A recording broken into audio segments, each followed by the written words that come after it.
बिस्मिल्लाहिर्रहमानिर्रहीम अस्सलाम वालेकुम। This is PhD scholar engineer Arfasi from centre for advance electronics and photovoltaic engineering. इस lecture में बेसिकली हम चैप्टर 4 स्टार्ट कर रहे हैं which is analog electronic volt ohm milli am meters. कुछ ऐसी टेक्नोलॉजीज़ हैं जिसके बारे में हम कुछ डिस्कशन करेंगे कि ऐसे सर्किट्स जिसमें से हम कुछ वोल्ट्स को मेजर करें और करंट को मेजर करें या फिर रेजिस्टर्स की वैल्यूज़ को मेजर करें using some deflection methods. Like कि हमारे पास एक ऐसे इंस्ट्रूमेंट्स हैं जिसमें हम एनालॉग मेथड से नीडल की डिफ्लेक्शन से एक्यूरेटली उनकी जो वैल्यूज़ हैं उनको मैप कर सकें। तो in this chapter you will be able to sketch various transistor analog voltmeter circuits। जैसे कि होता ही है कि ट्रांजिस्टर ऐसी डिवाइसेस हैं या फिर ऐसे कंपोनेंट्स हैं जो कि एज अ स्विच भी काम कर रहे होते हैं बट एज अ एम्पलीफायर भी काम कर रहे होते हैं। तो अगर मैं एम्पलीफिकेशन की बात करूं तो जब भी किसी वोल्ट मीटर से हम कोई रीडिंग वगैरह ले रहे होते हैं तो during that mapping process of the reading हम ना उसमें से कुछ इंफॉर्मेशन लॉस भी कर रहे होते हैं इन अ फॉर्म ऑफ करंट। तो मुझे अब जब उनमें लॉसेस मिलेंगे तो मैं उनकी रीडिंग्स को कैसे मेजर कर पाऊँगा, उनकी रीडिंग्स को कैसे मैप करूँगा, क्योंकि मुझे तो उसमें से करंट लॉस होता दिखाई दे रहा है। तो ऐसे लॉसेस से बचने के लिए ना हम इन ऐसे वोल्ट मीटर सर्किट्स का इस्तेमाल करते हैं जिसमें हम करंट को ऑप्टिमाइज़ कर सकें, ताकि करंट को ऑप्टिमाइज़ तरीके से यूज़ करते हुए हम कोई लॉस ना बेयर कर सके। अगर हम किसी करंट को लूज़ करेंगे तो ड्यूरिंग रीडिंग्स या during measurement of any voltage और करंट हमें कोई भी किस्म का लॉस नहीं मिलेगा जब हम इस तरह के ट्रांजिस्टर सर्किट्स यूज़ करेंगे। पुरानी टेक्नोलॉजीज़ होती थी कि जब भी हम ऐसे एनालॉग मीटर्स यूज़ करते थे तो प्रोसेस को फॉलो करते हुए और इनोवेशंस की तरफ मूव ऑन करते हुए हम इस तरह के इंस्ट्रूमेंटेशंस की फ़िज़िक्स को समझ रहे होते थे, उनकी इलेक्ट्रॉनिक्स को समझ रहे होते थे। तो जैसे जैसे नई नई डिवाइसेस आती गई तो डिफरेंट प्रोसेस होते गए और वो कैसे होते गए इस चैप्टर में हम डिटेल में देखेंगे। लाइक उसमें से कुछ इनपुट एटेन्यूएटर सर्किट्स थे जो इलेक्ट्रॉनिक वोल्ट मीटर्स में इंड्यूस किए गए और उनके ऑपरेशंस और उसकी इनपुट रेजिस्टेंस को देखा जाएगा। फिर उन इलस्ट्रेशंस को देखते हुए कुछ मैथमेटिकल प्रॉब्लम्स देखेंगे। उनमें जो इलेक्ट्रॉनिक वोल्ट मीटर्स में जो ग्राउंड टर्मिनल्स में प्रॉब्लम्स आते हैं when measuring the voltage in the circuit, तो उनको हम मेजर कर रहे होंगे। एक और जो सबसे ज़्यादा प्रॉब्लम जब सिग्नल लॉस होते हैं during the measurement of any circuit, तो हम जब उन सिग्नल को मोर एम्पलीफाई कर सकते हैं using the operation amplifier analog voltmeters. तो उसके अंदर हम कुछ इन्वर्टिंग नॉन इन्वर्टिंग टेक्नोलॉजीज़ भी ऐड करते हैं ताकि जब हम सिग्नल उसमें इंड्यूस करें या जो हम उसमें वैल्यूज़ इंड्यूस करें तो उसमें हमें किसी किस्म का लॉस ना मिले। तो ऐसे ही मूव ऑन करते हुए हम कुछ सीरीज़ और शंट और लीनियर ओम मीटर सर्किट्स को देखेंगे कि जब भी हमने वोल्ट मीटर और एनालॉग एम मीटर्स को छोड़ के जब हमने रेजिस्टेंस की वैल्यूज़ को देखना हो तो उसके लिए हम डिफरेंट सीरीज़ शंट और लीनियर ओम मीटर सर्किट्स को इलेक्ट्रॉनिक इंस्ट्रूमेंट में कैसे यूज़ कर सकते हैं। देन इलेक्ट्रॉनिक वोल्ट मीटर्स के साथ उनकी कुछ सर्किट डायग्राम्स हैं और कुछ प्रॉब्लम्स हैं। और then we will talk about electronic volt metres में करंट को कैसे मेजर किया जाता है और उसके ऑपरेशन क्या है। तो फिर लास्ट में हम कुछ स्पेसिफिकेशंस देखेंगे इंस्ट्रूमेंट्स की, कुछ प्रोब्स के बारे में, कुछ उनके जो पैनल्स हैं या फिर उनके कोई एनालॉग जो typical analog electronic volt metres होते हैं उनके वेरियस कंट्रोल्स या मीटर स्केल्स हैं उनकी वो और उनकी कुछ एप्लीकेशन हैं उनके बारे में डिटेल में देखेंगे। तो बेसिकली अगर मैं एक एग्जांपल से स्टार्ट करूं कि अगर आपके पास एक सेंसर है या कोई ऐसा सर्किट है जिससे हमने 1 मिली वोल्ट को मेजर करना है, तो अनफॉर्चुनेटली अगर हमारे पास ऐसी सिचुएशन आए जो 1 मिली वोल्ट को सेंस ना कर पाए, तो 1 मिली वोल्ट है जो कि बहुत कम अमाउंट है ना, तो इसके लिए ना जब वोल्टेज हमारे पास थोड़े हैं तो उसके अगेंस्ट करंट भी थोड़ा होगा, क्योंकि बहुत ज़्यादा कम वोल्टेज यानी बहुत ज़्यादा कम pressure, means voltage basically pressure होता है जो करंट को मूव कर रहा होता है। तो बहुत ज़्यादा कम प्रेशर होगा तो हम करंट को कैसे मूव करवाएंगे, और जो करंट है बेसिकली वो ही इन इंस्ट्रूमेंट के लगे हुए एनालॉग मीटर्स या इनके अंदर जो नीडल्स होती हैं या जो डिफ्लेक्शन शो कर रही होती हैं उनको डिपेंडिंग ऑन द वोल्टेज वो मूव करवा रहा होता है। तो बेसिकली जो हमने PMMC यानी कि परमानेंट मूविंग मैग्नेटिक कॉइल के बारे में कुछ इन्फॉर्मेशन ली थी, जिसमें से हम करंट को फ्लो करवाते हुए कॉइल को मूव करवाते हैं और पॉइंटर डिफ्लेक्ट होता है, तो उसके गेस हमें वोल्टेज मिल रही होती है। तो जो हमने डिटेल में पहले डिस्कस की हुई थी चीज़ें, तो उसके गेस हम करंट की वैल्यूज़ को मैप कर रहे होते हैं। बट द इशू इज़ कि हमारे पास वोल्टेज की वैल्यूज़ बड़ी कम होती हैं। they cannot measure very low voltage and their resistance is too low for measurements in high impedance circuits. These restrictions are overcome by the use of electronic circuit that offer high input resistance. Basically ना ये एक loading effect का issue आता है, ठीक है। Loading effect means कि let's say हम किसी सर्किट से कोई इंफॉर्मेशन लेना चाह रहे हैं, कोई वोल्टेज लेना चाह रहे हैं, तो वोल्ट मीटर तो बेसिकली पैरेलल में कनेक्ट होता है। तो अगर हम एक सर्किट से वोल्ट मीटर को कनेक्ट करते हैं बट वो पैरेलल में है और उसकी रेजिस्टेंस बहुत डाउन है, बहुत लो है, तो it will draw more current. Means के सर्किट में तो हम वोल्ट मीटर लगा के कुछ वैल्यू एक्सट्रैक्ट करें, बट वो उसको लोडिंग की तरह ले लेगा, मींस कि वो उससे करंट ड्रॉ कर देगा। अगर एक सर्किट की रेजिस्टेंस 1 मेगा ओम है लेट्स से, और वोल्ट मीटर की रेजिस्टेंस 10 किलो ओम है, तो जो वोल्ट मीटर होगा वो उससे जो उससे वो करंट है वो अपनी तरफ एब्जॉर्ब कर लेगा और उसमें वोल्टेज ड्रॉप आ जाएगा। तो हमने तो बेसिकली वोल्टेज को मेजर करना था, तो वोल्टेज ड्रॉप तो उधर आ गया, और इस वजह से हम उसमें से जो प्रॉपर इन्फॉर्मेशन है वो उस तरह से एक्सट्रैक्ट नहीं कर पाएंगे। और जो इन्फॉर्मेशन किससे आ रही है, हमने वोल्टेज से छोटे छोटे करंट्स के यानी करंट्स की वैल्यूज़ को एक्सट्रैक्ट किया था ना, तो उससे हम पूरी तरह इन्फॉर्मेशन एक्सट्रैक्ट नहीं कर पाएंगे।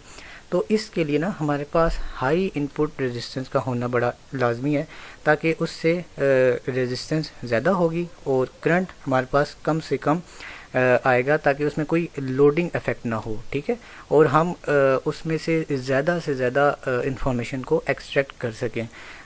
यहाँ पर इंफॉर्मेशन हम देखें इसलिए कह रहे हैं कि हाई इनपुट रेजिस्टेंस मींस के जो वोल्ट मीटर है वहाँ से वो मेजरमेंट वाली जो डिवाइस है जिससे हम मेजर करें उससे वो करंट एब्जॉर्ब ना करे, बल्कि पूरा का पूरा करंट उस डिफ्लेक्शन में जाए, कोई भी चीज़ एब्जॉर्ब ना हो या इन्फॉर्मेशन लॉस ना हो। तो ये बेसिकली ऐसे कॉन्सेप्ट्स होते हैं जिसमें हम लोडिंग इफेक्ट को मद्देनज़र रखते हुए इसको हम कहते हैं कि इन जो वोल्ट मीटर्स या कोई भी सर्किटरी को मेजर करने वाली डिवाइसेस हों उनकी इनपुट रेजिस्टेंस हाई होनी चाहिए, जो कि टिपिकली मेगा ओम से गीगा ओम तक होती है, और ये तकरीबन कोई करंट ड्रॉ नहीं करती।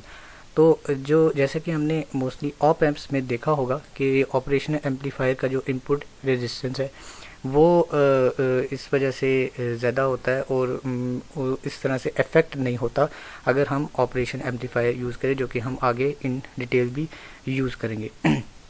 Transistor volt meter circuits basically जैसे हम एक डिवाइस यानी कि अगर हमने एक वोल्ट मीटर यूज़ किया है उसमें कोई इशू है, इसी तरह मोर इनोवेटिव चीज़ें आगे आती जाएं, तो उसमें से हम पहली चीज़ ये देख रहे हैं कि हमारे पास ट्रांजिस्टर वोल्ट मीटर सर्किट्स हैं जिसमें एक एमीटर फॉलोअर वोल्ट मीटर है जिसको हम कॉमन कलेक्टर ट्रांजिस्टर सर्किटरी भी कहते हैं। तो जैसे मैंने बताया कि हमारे पास जो ट्रांजिस्टर होता है वो एज अ स्विच भी काम कर रहा होता है, साथ साथ वो एज अ एम्पलीफायर भी काम कर रहा होता है। तो बेसिकली जैसे मैंने वोल्ट मीटर लोडिंग का कॉन्सेप्ट आपको बताया, अगर हम इसके आगे एक एमीटर फॉलोअर का एक सर्किट लगा दें और उससे पहले एक वोल्ट मीटर जिसमें हमने वोल्टेज को मेजर करना है, तो इससे हमारे पास इसकी जो इनपुट रेजिस्टेंस है वो बहुत ज़्यादा हाई हो जाएगी इसके लिए, इस ट्रांजिस्टर के लिए, और जो आउटपुट रेजिस्टेंस है वो बहुत ज़्यादा डाउन होगी, वो बहुत ज़्यादा कम होगी, क्योंकि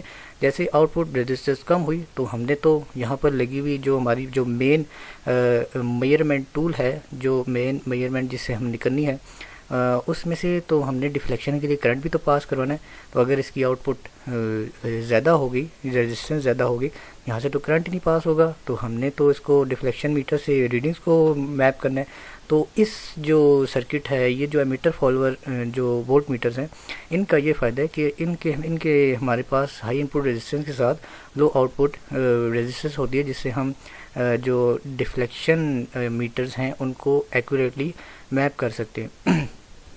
तो ये बेसिकली एक सर्किट है जिस पे हमारे पास आई B proportional to IM and divided by HFE, where HFE is basically the gain of the transistor gain, current gain of the transistor। ये basically output of the current divided by input current होता है, जो कि जो input जो magnitude है जो current का उसको इंक्रीज़ कर देता है। इसका ट्रांजिस्टर का यही फ़ायदा है जो कि एक सिग्नल को एम्पलीफाई कर देता है। और सेकंड फ़ायदा यह है कि इसकी हाई इनपुट रेजिस्टेंस के साथ लो आउटपुट रेजिस्टेंस होती है, ताकि जो भी करंट यहाँ पर बूस्ट होकर है वो इस तरह से एक्यूरेटली इस पर डिफ्लेक्शन शो करके हमें मेजरमेंट दे सके। ठीक है, ये जो आपके पास प्रोब्स है, यहाँ पर हम मेजरमेंट्स लेते हैं।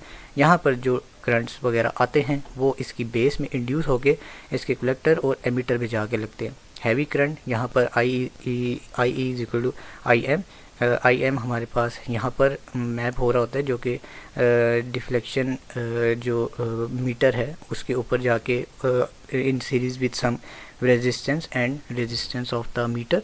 तो इसके साथ जो करंट पास हो रहा होता है वो यहाँ पर शो हो रहा होता है, और फिर हम इसकी एक्यूरेटली मेजरमेंट्स ले रहे होते हैं using the voltage ammeter follower voltmeters. ठीक है, और यहाँ पर जो आपने मोस्टली जो ओम्स लॉ पढ़ा है वो है V is equal to I are.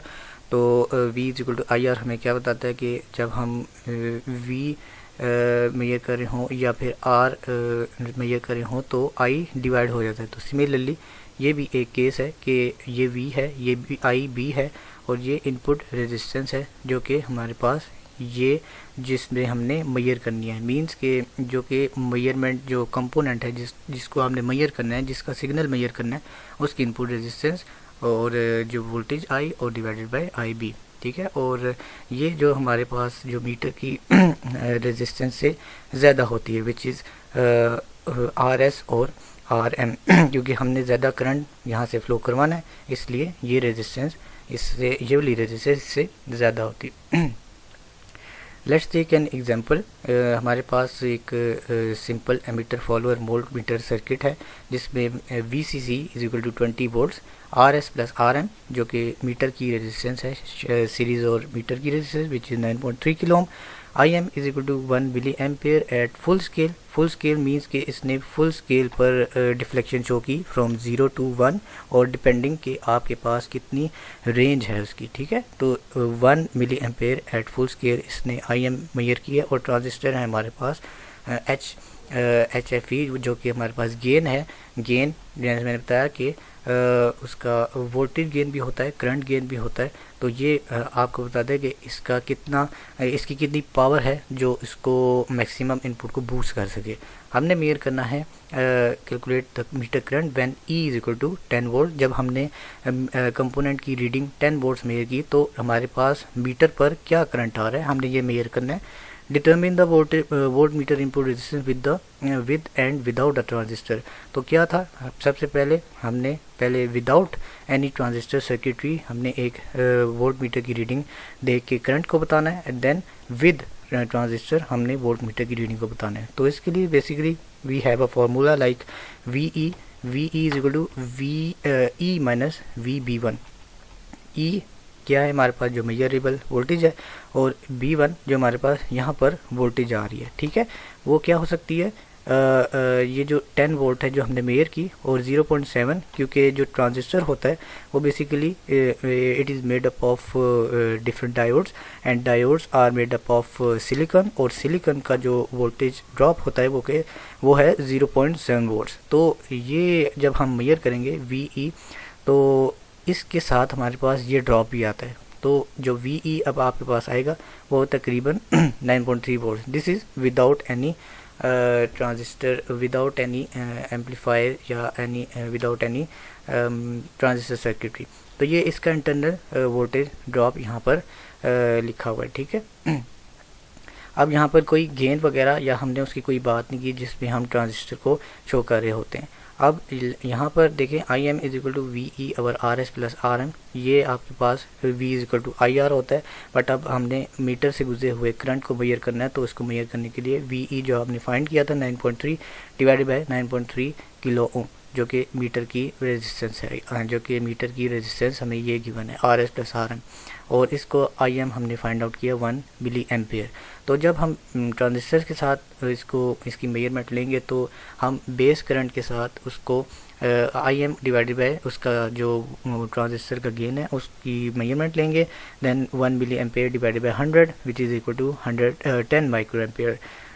अब इसकी जो इनपुट रेजिस्टेंस हमने मेजर करनी है वो है तकरीबन RI is equal to E divided by IB, which is 10 volt divided by 10 microampere is equal to 1 mega ohm. Then without the transistor RI is equal to RS plus RM, और इसकी आपकी value given है तकरीबन 9.3 kilo ohm. तो ये basically हमने दो cases पढ़े हैं जिसमें डिटरमिन किया है हमने जो मीटर का जो करंट है E is equal to 10 volt, और हमने मेजर किया है वोल्टेज वोल्ट मीटर की input resistance with and without transistor, ठीक है।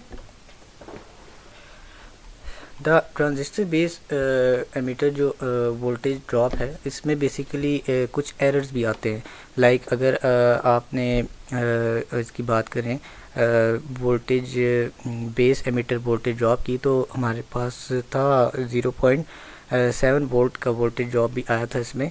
बट लेट्स से अगर हमने मेजर किया है एक इसके इनपुट से हमने पहले 10 वोल्ट्स मेजर किए थे ना, 10 वोल्ट्स, तो यहाँ पर अब लेट्स से हम 5 वोल्ट्स को मेजर करेंगे, तो ये जो हमें अगेन डिफ्लेक्शन देगा वो आपके पास तकरीबन यहाँ पर 1 मिली एम्पेयर आ रही थी, बट नाउ वो फिर फुल स्केल के बजाय हाफ स्केल की डिफ्लेक्शन दे देगा, ठीक है।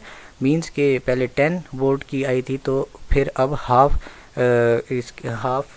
स्केल की डिफ्लेक्शन आएगी। क्यों? क्योंकि यहाँ पर एरर मार्जिन बहुत ज़्यादा आ जाते हैं। जैसे स्टार्ट में हमने देखा था कि कुछ कम जो वोल्टेज होते हैं उसमें से करंट को पास करने की सलाहियत बहुत कम हो जाती है, तो यहाँ पर फिर जितने कम आप डिफ्लेक्शन को मैप करते रहेंगे या जितनी कम रीडिंग्स आप मैप करते रहेंगे तो उसी तरह उसकी एक्यूरेसी भी कम आती रहेगी, ठीक है। तो इस एक्यूरेसी को हम एलिमिनेट करते हैं by using some potential divider, और या फिर हम इसके आगे एक एडिशनल इस तरह का सर्किट लगा सकते हैं। जैसे ये एक ट्रांजिस्टर सर्किट है और इसको एलिमिनेट करने के लिए हम पोटेंशियल डिवाइडर के साथ एक एडिशनल इस तरह का सर्किट लगा देते हैं, ठीक है। तो वो ये होता है कि यहाँ से जो डिफ्लेक्शन आ रही हो और यहाँ से जो डिफ्लेक्शन आ रही हो विद सम एरर, तो वो एरर मार्जिन बहुत ज़्यादा कम हो जाता है, ठीक है, ताकि हम जो भी रीडिंग्स है जो कम अमाउंट में हम रीडिंग्स को मैप कर रहे हों वो एक्यूरेटली मेजर कर सकें, ठीक है। तो यहाँ पे ये होता है कि आपके पास जो प्रैक्टिकल एमिटर फॉलोअर सर्किट है एज शोन इन फिगर 4.2, यहाँ पर आपको ना दो पॉजिटिव और नेगेटिव सप्लाईज नज़र आ रही होती हैं, विच इज़ ये पॉजिटिव और नेगेटिव। अब यहाँ पे जो ट्रांजिस्टर है उसको हमने इसकी बेस के साथ एक रेजिस्टर के साथ कनेक्ट किया है, ये जैसे ये Q1 R1 और यहाँ से IB1 ट्रैवल कर रहा है जो अगर हमने कोई मेजरमेंट लेनी हो, ठीक है। तो इसी तरह मूव ऑन करते हैं। And a potential divider of R4 R5 R6 provides N adjustable bias voltage, ठीक है, जो कि VP है। अब जैसा कि हमने पढ़ा होगा कि जो भी वोल्टेजेस हम सीरीज़ में देखते हैं, अगर उसके दरमियान कोई लोड लगाया जाए डिफरेंट वैल्यूज़ का, तो वो बेसिकली डिवाइड हो जाता है। वहाँ पर अगर कोई वोल्टेजेस आ रहे हों वो डिफरेंट रेशियोज़ में डिवाइड हो जाते हैं।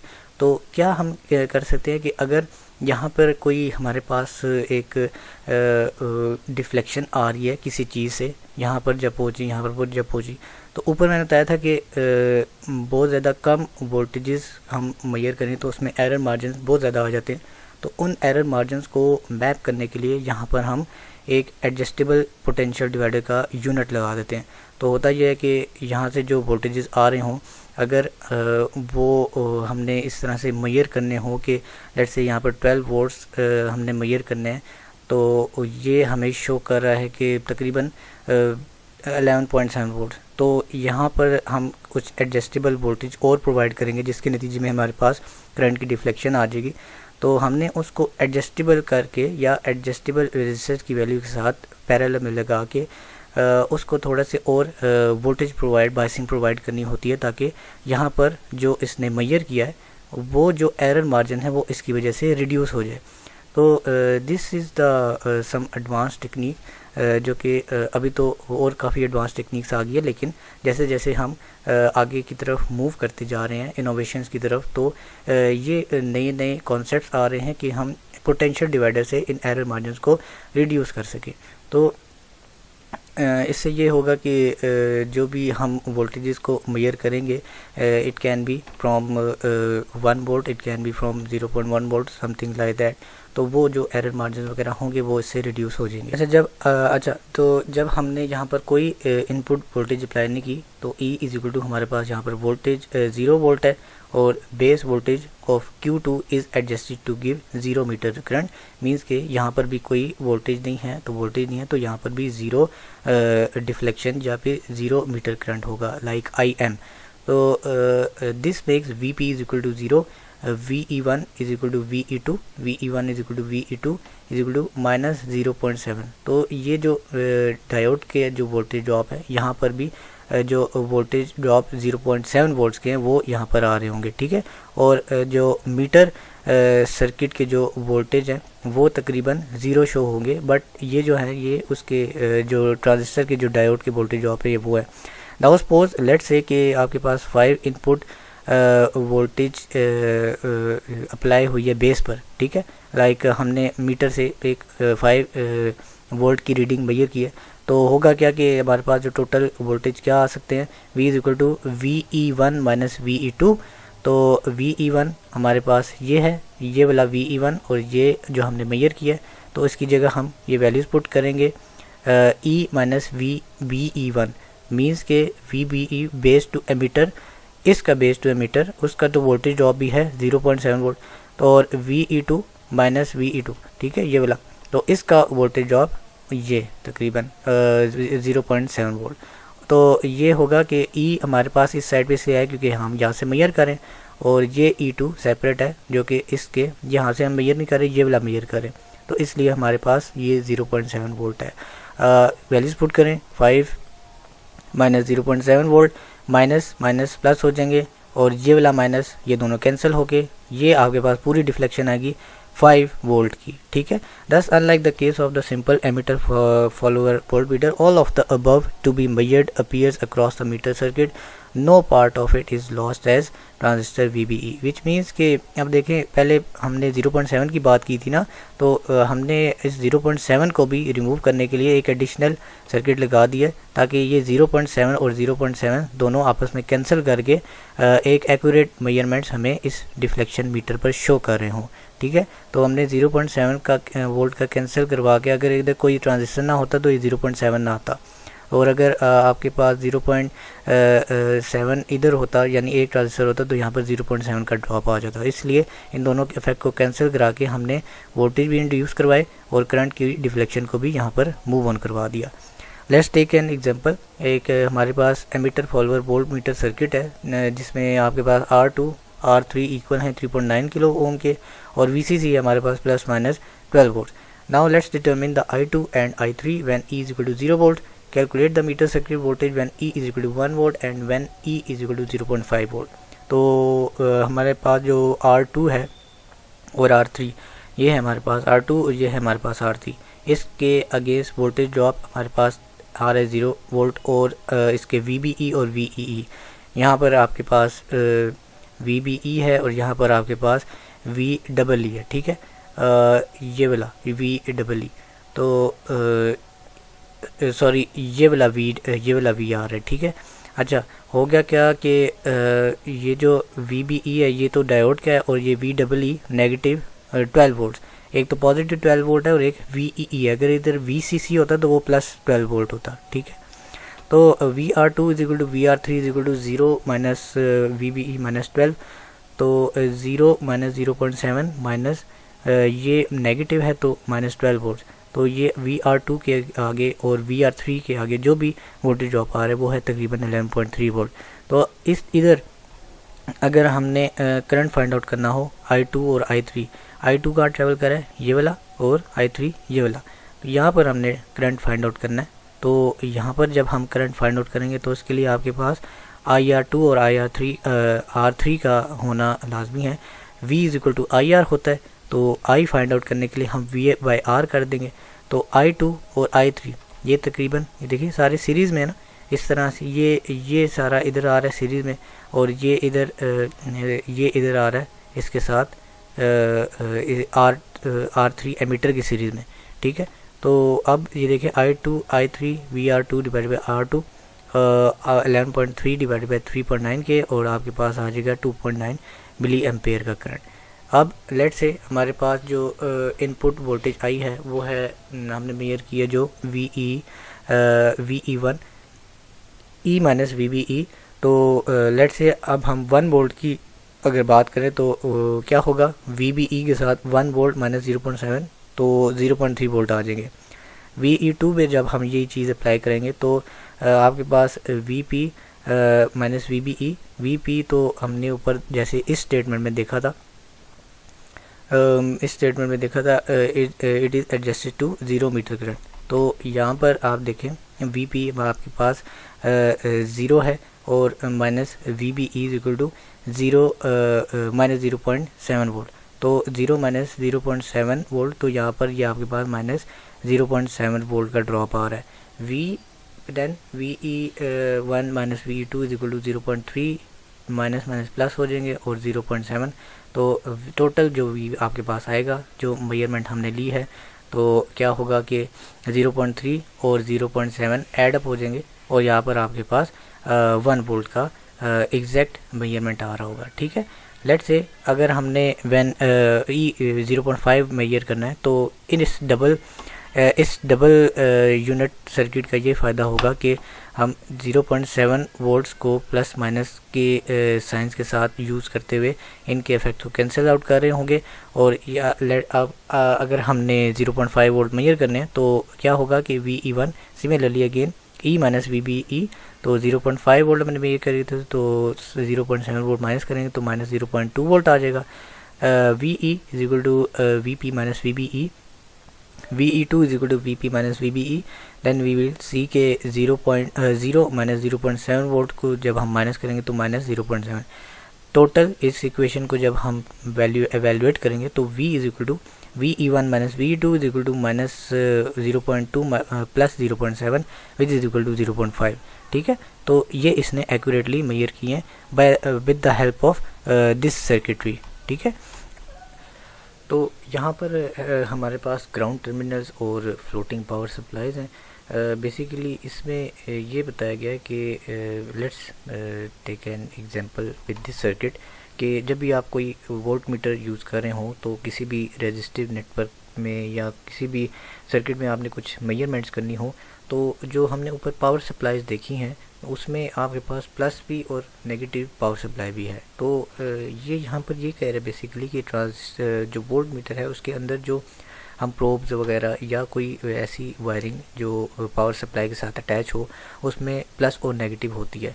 तो अगर हम यहाँ से प्लस और अगर हम यहाँ से नेगेटिव को इसके साथ यूज़ कर दें तो ये तो इसके साथ शॉर्ट आउट कर देगा और यहाँ पर हमारे पास बहुत ज़्यादा मैक्सिमम करंट आने लग जाएगा। और यहाँ पर अगर बहुत ज़्यादा मैक्सिमम करंट आया तो बहुत ज़्यादा मैक्सिमम डिफ्लेक्शन हो जाएगी, तो इसके नतीजे में ये शॉर्ट हो जाएगा। तो हमें ये सजेस्ट किया जाता है कि जो भी हम पोलैरिटीज़ वगैरह यूज़ करें अगर हमारे पास पॉजिटिव या नेगेटिव सप्लाई वोल्ट मीटर के अंदर है, तो हम उसके अंदर जो बैटरीज वगैरह लगी हों या पावर सप्लाई लगी हों, तो कोई प्रोडक्ट अगर डिज़ाइन करना हो आपने, तो उसकी जो इंटरनल पावर सप्लाईज है उसकी जो प्लस नेगेटिव और नेक्स्ट की जो नेगेटिव पावर सप्लाई जो ऊपर हमने सर्किट में पड़ी, वो अगर कनेक्ट हो तो उसकी प्लस और नेगेटिव यहाँ से ना इसका ये पॉइंट जो सर्किट का जो पॉइंट है वो यहाँ से कॉमन किया जाता है, और यहाँ से हम जो वायर कॉमन करके जो वायर्स निकाली होती हैं, जो प्रोब्स वगैरह निकाली होती हैं, उससे हम मेजरमेंट ले रहे होते हैं। तो बेसिकली क्या हो रहा है कि यहाँ पर हमें ये बताया जा रहा है कि जब भी हम कोई मेजरमेंट्स वगैरह लें या कोई इनपुट वोल्टेज किसी चीज़ से ले रहे हों, तो हम उसको ना उसकी जो पावर सप्लाईज हैं जो पॉजिटिव और नेगेटिव, उसको लाजमी उनका लाजमी ख्याल रखा जाता है। तो इस केस में लेट्स टेक एन एग्जांपल कि हमारे पास जो वोल्ट मीटर है या जो वोल्टेज अक्रॉस आर बी है in figure 4.3 were to be measured by volt meter with its negative terminal grounded.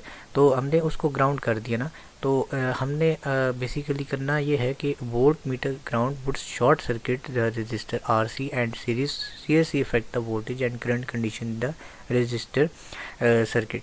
Clearly the voltmeter should not have one of its terminal grounded. So ये है कि हम क्या करते हैं कि अगर हम इस तरह की वैल्यूज़, इस तरह की वायर्स को लें, तो इसको हम इसके साथ ग्राउंड करते हैं। इसका हमने ग्राउंड लाजमी करना होता है ताकि वो एक पाथ मिले ना, इसको एक पाथ मिले। ये नहीं कि हम प्लस को नेगेटिव को आपस में शॉर्ट करके इस तरह से लगा दें। तो ये बेसिकली ये सारी जो ज्योमेट्री है वो इसकी वोल्ट मीटर की इंटरनली ही कनेक्ट होती है। बात ये है, बस उन्होंने ये बताया कि आपने अगर इसको इस तरह से डिज़ाइन करना हो या इसकी जो टेक्नोलॉजी आहिस्ता आहिस्ता इनोवेट होकर आगे आ रही है, तो उसमें इन्होंने ये बताया कि हम इसको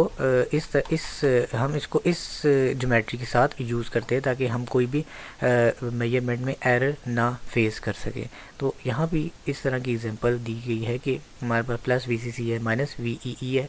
तो the plus and minus supply voltage may be derived from two batteries, let's take an example, और from two DC power supplies as shown in figure. In both cases the negative terminal of positive supply is connected to positive terminal of negative supply. ठीक है, तो ये basically ये वाली condition बता रहा है कि ये आपके पास पॉजिटिव, ये नेगेटिव इज़ विद पॉजिटिव और पॉजिटिव आगे फिर अगेन नेगेटिव, और ये इस तरह से कन्फिगरेशन इसने बताई हुई है। ठीक है, इसमें आपने इस तरह से कंफ्यूज नहीं होना। ये जो सारा डाटा है वो बेसिकली इसमें आपको एक्सप्लेन करके विजुअली बता रहा है।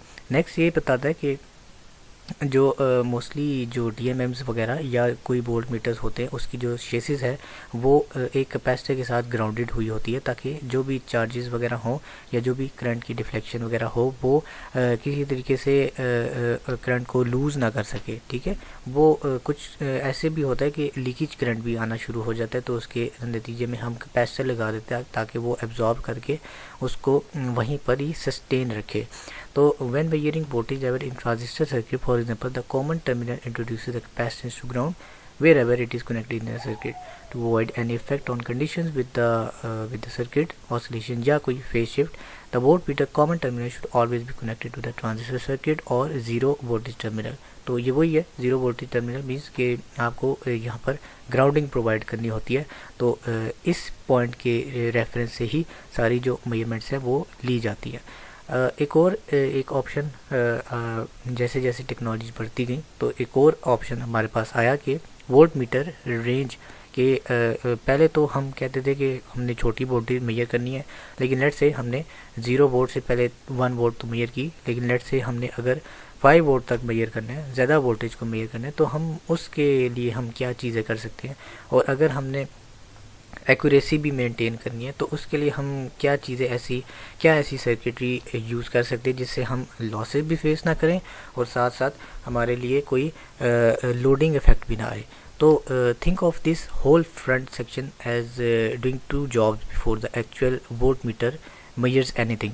तो basically let's take an example कि हमने एक एटेन्यूएटर का एक कॉन्सेप्ट लेना है जिससे हम इनपुट वोल्टेज या जो भी हम वोल्टेज मेजर करें उसको स्केल करें। ठीक है, इसको ज़रा समझना है कि हम इसको कैसे यूज़ कर सकते हैं। ताकि हम एक रेंज में वोल्टेजेस को मेजर कर सकें। हम बेसिकली यहाँ पर वोल्टेजेस पे जो लोडिंग इफ़ेक्ट है, लोडिंग इफ़ेक्ट मैंने जैसे बताया कि इम्पीडेंस मैचिंग या फिर कोई एक की रजिस्टर डिफरेंट है दूसरे रजिस्टर की डिफरेंट है तो उसको उसमें फिर लोडिंग इफ़ेक्ट्स आ जाते हैं। तो हाई इनपुट रेजिस्टेंस बेसिकली इसकी डिमांड होती है। तो इसमें अगर हाई इनपुट रेजिस्टेंस हो तो लोडिंग इफ़ेक्ट ज़्यादा नहीं आता। तो इस लोडिंग इफ़ेक्ट को ज़्यादा अवॉइड करने के लिए हम बेसिकली क्या करते हैं, एक इनपुट पर एक FET का वोल्ट मीटर लगा देते हैं। तो यहाँ पर आते हैं, उससे पहले हम देख लें कि पोटेंशियल डिवाइडर यानी इनपुट अटेन्यूएटर नेटवर्क यहाँ पर क्या काम कर रहा है। तो इनपुट अटेन्यूएटर बेसिकली हमारे पास जो भी वोल्टेज हमने जो मेजर करने हैं उसको एक रेंज पर लेकर आता है, उसको अटेन्यूएट कर देता है यानी कि उसको डिक्रीज़ कर देता है, और वही जो रेंज में हमने रखे हुए हैं जो वहाँ से जो डिफ्लेक्शन आएगी, जो भी इंफॉर्मेशन आएगी वो फिर ट्रांजिस्टर के इनपुट पर जा रही होगी। तो अगर हमने इसकी कैलकुलेशन करनी हो तो कैलकुलेशन हमें क्या बताती है, EG हमारे पास जो Q3 है, Q3 अगर हम इसकी बात करें तो यहाँ पर हम अभी आते हैं कुछ देर में। ये बेसिकली हमारे पास FET का इनपुट स्टेज है। FET is basically an field effect transistor. तो जहाँ पर जो भी आपके पास रजिस्टर्स का नेटवर्क लगा हुआ है, लेट्स से कि हम एक कैलकुलेशन करते हैं कि Q3 के इनपुट पर एक 1 वोल्ट की रेंज आई हुई है, ठीक है, 1 वोल्ट की मैक्सिमम इनपुट हमने सेट की हुई है। तो लेट्स टेक एन एग्जांपल कि 5 वोल्ट की रेंज में, 5 वोल्ट की रेंज की अगर बात करें तो EG is equal to 5 volt into, ये बेसिकली वोल्टेज डिवाइडर रूल है जो आपने पहले भी पढ़ा होगा। तो हम यहाँ पर 5 वोल्ट यहाँ पर लिखते हैं जो कि वोल्टेज यहाँ पर अवेलेबल है, into RB plus RC plus RD। ये है हमारे पास RB plus RD plus RBCD, और जो हमने यहाँ पर मेजर करनी है वो ये है RA plus RB plus RC plus RD। तो यहाँ पर देखिए आपके पास RA पर आपके पास क्या वैल्यू आ रही है, सॉरी RB RC RD की वैल्यू है 100 के 60 40, 100 60 40, और RA की वैल्यू है आपके पास 800 100 60 और 40। तो इसको अगर मैं कैलकुलेट करूं तो इसके साथ मल्टीप्लाई करके आपके पास EG आता है 1 वोल्ट। तो जो input resistance offered by this circuit to a voltage being measured is the total resistance of the attenuator which is 1 mega ohm. अगर हम इसके आगे एक 9 मेगा ओम का रेजिस्टर रखते तो एक सीरीज़ में रेजिस्टर रख दे तो वो फिर of course 1 mega ohm plus 9 mega ohm 10 mega ohm हो जाएंगे ना। तो वो फिर इसकी इनपुट रेजिस्टेंस बहुत ज़्यादा बढ़ जाएगी, और उसका जो है जो इनपुट वोल्टेज है, तो रेजिस्टर बढ़ गई तो इनपुट वोल्टेज भी इसकी ऑफ कोर्स डिक्रीज़ हो जाएगी। तो पहले 1 मेगा ओम था, तो अगर हमने एक 9 मेगा ओम का और रेजिस्टर लगा दिया तो 10 टाइम्स उसकी जो इनपुट टर्मिनल पर जो भी वोल्टेज आएगी वो अटेन्यूएट हो जाएगी, डिवाइड हो जाएगी, ठीक है। तो ऐसा है कि हमारे पास ना डिफरेंट यहाँ पर एक चेन बनी हुई है, लाइक 1 वोल्ट 5 वोल्ट और 10 वोल्ट और 25 वोल्ट। तो ये बेसिकली एक रेंज है जिससे हम आगे इस इनपुट स्टेज पर FET को यहाँ से इंफॉर्मेशन दे रहे हैं यूजिंग डिफरेंट रेजिस्टिव नेटवर्क। तो यहाँ से हम बेसिकली इनपुट सेट कर रहे हैं कि मैंने अगर 1 वोल्ट तक मेजर करना है, 5 तक करना है, 10 तक करना है, 25 तक करना है, तो यहाँ से हम उसकी रेंज सेट कर रहे हैं। तो 25 वोल्ट की बात करें तो ये बेसिकली फुल रेंज है, और 10 वोल्ट की बात करें तो वो ये कुछ पोर्शन है जो 25 के अंडर आएगा। तो 25 यानी 10 वोल्ट की रेंज तक आएगा, ठीक है। फिर 5 वोल्ट बहुत स्मॉलर पोर्शन है, और इसी तरह 1 वोल्ट हमारे पास बहुत स्मॉलर पोर्शन है। तो अगर बहुत ज़्यादा हाई इनपुट आ रहे हैं तो वो इसको डिवाइड करके 1 वोल्ट की रेंज में आपके पास इस तरह से इसको इनपुट दे रहा होगा, इसको प्रोवाइड कर रहा होगा। यानी कि इसका मसला ये है कि यहाँ पर जब हम रजिस्टर को यूज़ करें तो इधर करंट का जो फ्लो है वो भी इन रजिस्टर से ऑफ कोर्स हो रहा होगा। तो ये जो हमने मेजरमेंट लेनी है वो ऑफ कोर्स यहाँ पर लोडिंग भी करेगी।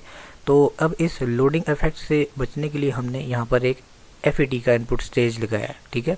FET का इनपुट स्टेज क्यों लगाया है, क्योंकि ये एक फील्ड इफेक्ट ट्रांजिस्टर है, तो हाईली एक एम्पलीफायर ट्रांजिस्टर, इसका जो गेन है वो भी इसका एम्पलीफाइड गेन होता है। तो FET आपको पता है कि मोस्टली ICs में भी यूज़ किया जाता है और बहुत एक तरह से अच्छा इसका गेन बेसिकली होता है। तो यहाँ पर अब हमने वोल्टेजेस को यहाँ से ट्रैवल करवा के इसके इनपुट पर प्रोवाइड किया है। तो यहाँ पर ये होगा कि इस FET की वजह से कोई लोडिंग इफेक्ट नहीं आएगा और जो भी यहाँ पर करंट डिवाइड हुआ है वो या जो वोल्टेज वगैरह डिवाइड हुए हैं वो इस आगे आने वाले सर्किट को किसी तरह से डिस्टर्ब नहीं करेंगे।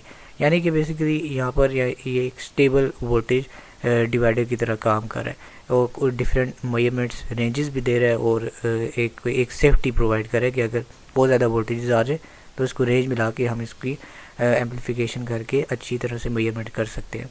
हाईली इसकी इनपुट रेजिस्टेंस होती है, लोडिंग भी अवॉइड कर सकते हैं और एज अ एम्पलीफायर भी ये काम कर रहा होता है। ठीक है, तो अगर इसके आगे हम एक और एक सर्किट लगा दें जो कि एक वोल्टेज एमिटर फॉलोअर सर्किट है।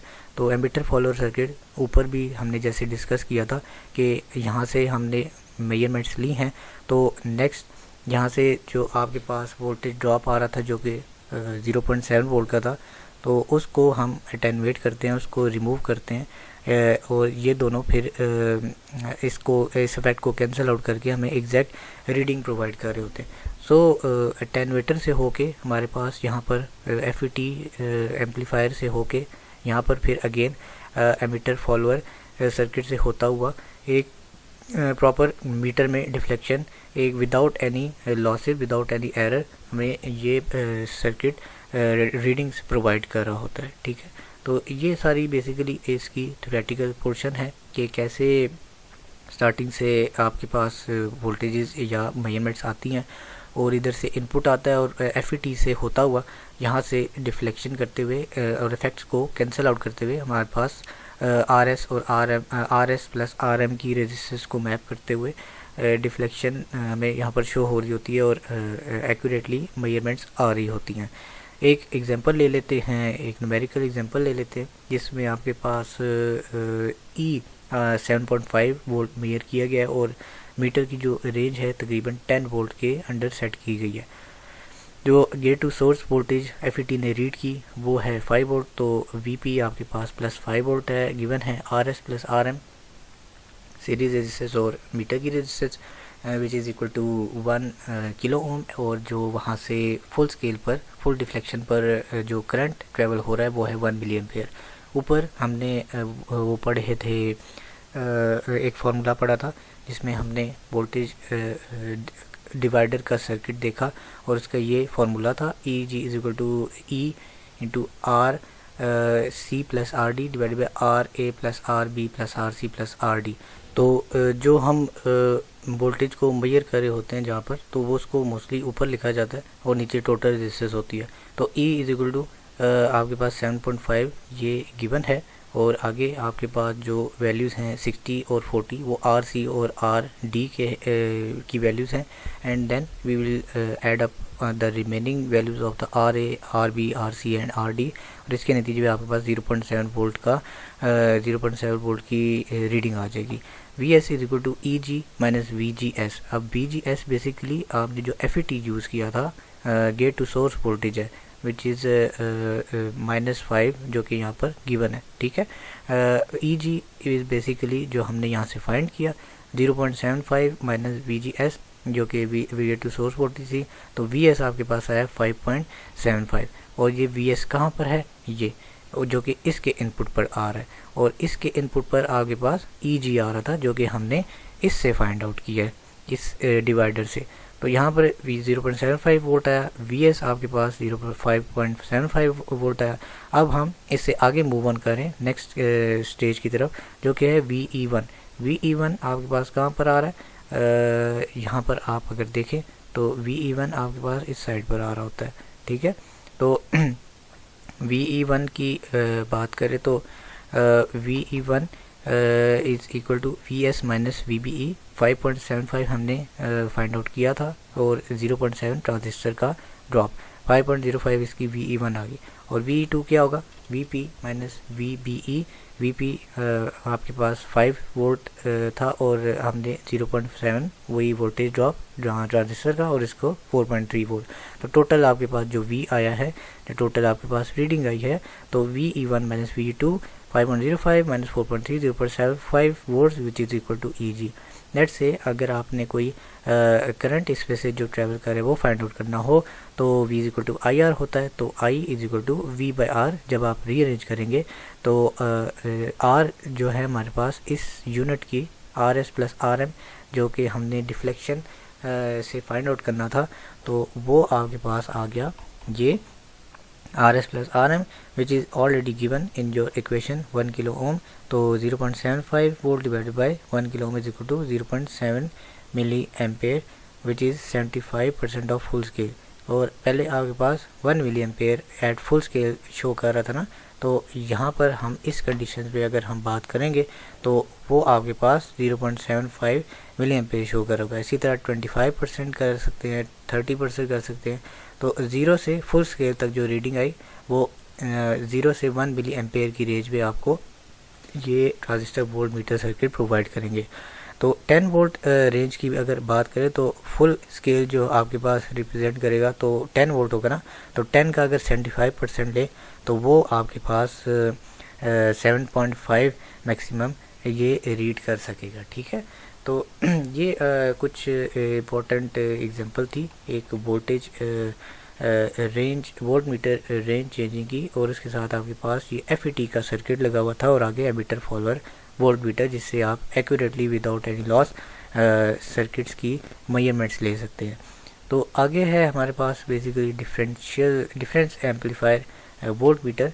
So the instrument discussed so far can be measured can be measured around 25 volts. So this could be extended further। ऐसे जैसे मैं बताया कि अगर हम इनपुट एटेन्यूएटर को मज़ीद टेक्नोलॉजीज़ की तरफ मूव ऑन करते रहें तो यहाँ पर हम इसको और एक्यूरेसी की तरफ मूव ऑन करवा सकते हैं। जैसे पहले हम ना 1 वोल्ट की तरफ की रेंज के अंदर हम मेजरमेंट्स ले रहे थे ना, लेकिन व्हाट इफ़ अगर हम इसको मिली वोल्ट्स की तरफ ले जाएं, हम इसको थोड़ी और अल्ट्रेशन या मॉडिफिकेशन करके हम इसकी तकरीबन 100 मिली वोल्ट्स की रेंज पर इसकी डिफ्लेक्शन करवाएं, मींस के 100 मिली वोल्ट तक हम मेजरमेंट कर सकें। तो हमें करना क्या होगा कि आपको ना बेसिकली ट्रांजिस्टर्स का एक सर्किट बनाना होगा। तो यहाँ पर आपके पास ट्रांजिस्टर एक Q1 है और Q2 है और इसके साथ एक RL1 और RL2 दो रेजिस्टर कलेक्टर के साथ लगे हुए हैं।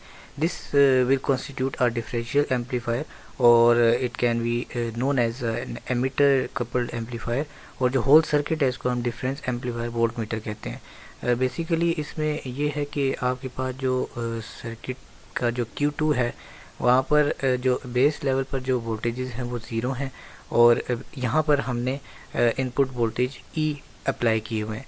तो बेसिकली यहाँ के जो वोल्टेज यहाँ के जो वोल्टेज है यहाँ पे जो डिफरेंस बनेगा इनके डिफरेंस से ये बेसिकली एक एम्पलीफिकेशन होगी और उस एम्पलीफिकेशन को इस मीटर पर यानी डिफ्लेक्शन यूनिट पर अप्लाई किया जाएगा।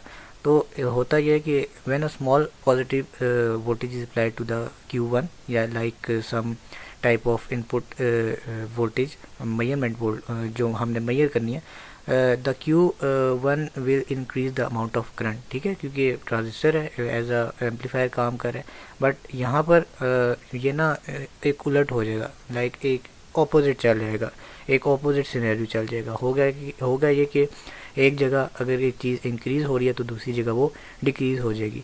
अगर एक जगह से करंट IC1 यानी यहाँ से करंट अगर इंक्रीज़ कर है तो यहाँ पर एक V जो वोल्टेज है VC1 वो डिक्रीज़ करने लग जाएगा, क्योंकि ये बाय रूल है कि आप एट अ टाइम दोनों को इकट्ठा नहीं लेके जा सकते। आप वोल्टेज और करंट को दोनों को इकट्ठा इंक्रीज़ नहीं कर सकते। एक पॉइंट आता है जहाँ पर वो ऑप्टिमाइज्ड होते हैं। तो यहाँ पर भी कुछ ऐसा ही हो रहा है कि अगर मैं IC2 की बात करूँ तो IC2 में जब हम एक डिक्रीज़ देखते हैं, यहाँ पर अगर डिक्रीज़ होगा तो वोल्टेज बढ़ जाएगी। तो ये है कि अगर वोल्टेज डिक्रीज़ हो तो IC2 बढ़ जाएगा। तो अगर आपने एक एग्जांपल ले रहे थे सोलर सेल्स की, सोलर सेल्स में ना बेसिकली एक MPPT यानी कि मैक्सिमम पावर पॉइंट होता है, जहाँ पर आपको एक मैक्सिमम पावर कर्व मिल रहा होता है। जो सोलर सेल्स को जानते हैं वो उनको बेहतर पता होगा। तो वो कुछ इस तरह का कर्व आता है, यहाँ से स्ट्रेट आ रहा है और यहाँ से एकदम से ड्रॉप हो जाता है। तो यहाँ पर जो पॉइंट आता है इस तरह का, वो एक मैक्सिमम पावर पॉइंट होता है, जहाँ पर आपके पास ऑप्टिमाइज शॉर्ट सर्किट करंट और ऑप्टिमाइज वोल्टेज आ रही होती है। आप इकट्ठे ज़्यादा से ज़्यादा करंट या इकट्ठे ज़्यादा से ज़्यादा वोल्टेज को कभी भी इकट्ठा नहीं ले सकते, क्योंकि ये बाय रूल है और ये कभी अचीव भी नहीं हो सकता। अच्छा, इसकी काफ़ी एग्जांपल्स हैं। आप एक वाटर टैप भी ले सकते हैं कि वाटर टैप को अगर आप क्लोज रखें तो उसके पीछे प्रेशर बिल्ड होता रहता है, प्रेशर होता है बट वहाँ से फ़्लो नहीं होता, विच मीन्स करंट नहीं फ़्लो होता। लेकिन जैसे ही आप उसको ओपन करें तो वहाँ से प्रेशर तो रिलीज़ हो जाएगा और साथ साथ करंट भी आना शुरू हो जाएगा। तो वहाँ से आपने प्रेशर रिलीज़ कर दिया, तो अगर किसी को बहुत ज़्यादा प्रेशर यानी कि वोल्टेज चाहिए हो तो वो फिर खाली वोल्टेज लेगा लेकिन अमाउंट ऑफ करंट नहीं लेगा, और अगर किसी को करंट चाहिए हो तो वो उतनी अमाउंट ऑफ प्रेशर नहीं यूज़ कर सकता। तो ये एक बेसिकली एक कॉम्प्रोमाइज़ है between two commodities. The consequences of this is that the voltage across the meter circuit it creates increases positively at the right hand side and negatively at the left। जैसे कि मैंने बताया कि एक जगह voltage increase होंगे और positively on the right side और negatively at the left side. तो बीच में वो यहीं पर ही बता रहे हैं, increase in IC1 causes ICRL1 to increase and thus produces a fall in voltage VC1, जो कि लेफ्ट हैंड साइड पे नेगेटिवली यानी कि डिक्रीज़ हो रही है और इसी तरह इंक्रीज़ हो रही है राइट साइड पे। This meter voltage is directly proportional to the input voltage. और यहाँ पे ये जो वोल्टेज आए हैं वो बेसिकली विदाउट एनी एरर इसके डिफरेंस से आए होंगे, और ये जो डिफरेंस है वो फिर इन एरर मार्जिन को ख़त्म करके हमें एक एक्यूरेट मेजरमेंट प्रोवाइड करता है डिफ्लेक्शन वोल्ट मीटर सर्किट में। ये एक ज़ीरो कंट्रोल का एक सिनेरियो है जिसमें आपके पास R3 कनेक्ट है, RL1 और RL2।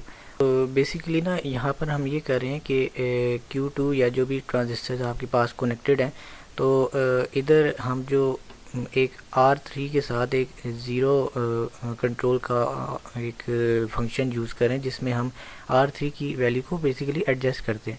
तो या तो हम राइट साइड पे करें तो या तो फिर हम लेफ़्ट साइड पे करें।